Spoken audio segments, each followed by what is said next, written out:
Happening right now, as we get into the winter season, more critical than ever, smoke alarms. They serve as your first line of defense in a home fire. And according to the latest National Fire Protection Association data, smoke alarms reduce your risk of dying in a home fire by 60%. And this year's Fire Prevention Week aims to share some of the simple steps, but critical ones you can make sure your smoke alarms are working. And this is critical, that they're installed in the right places. And of course, we want them to work properly. Joining us this morning, Susan McKelvey, the NFPA Communications Manager. Susan, good to have you on this morning. Thanks so much for having me. Hey, so when you're choosing a smoke alarm, your fire detector, how come where you place them is more critical than anything, right?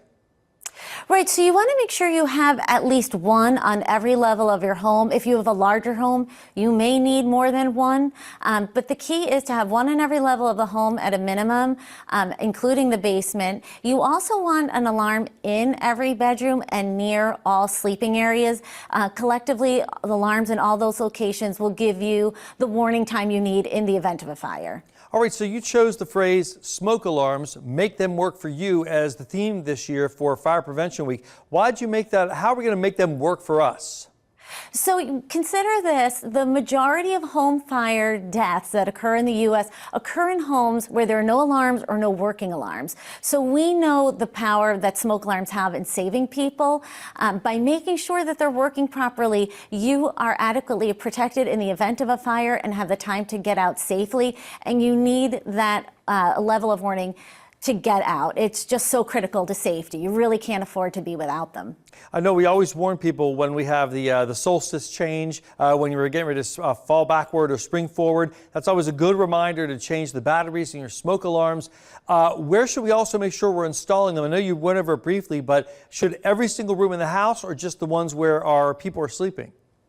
No, so you want them in every level of your home, but the places you don't want them are in your kitchen or in your bathroom, because that will trigger nuisance alarms from the heat or steam of cooking or taking showers. So you want to make sure that they're well enough away that you're not getting those kinds of a nuisance alarms, which unfortunately sometimes cause frustration for people. They dismantle them and that puts you at risk. So you definitely want to make sure they're far enough away that they're not going to run into those kinds of issues. But typically in a room that's sort of a central location, again, that's the minimum. You can always add additional alarms if you think you need added levels of protection on each level of your home.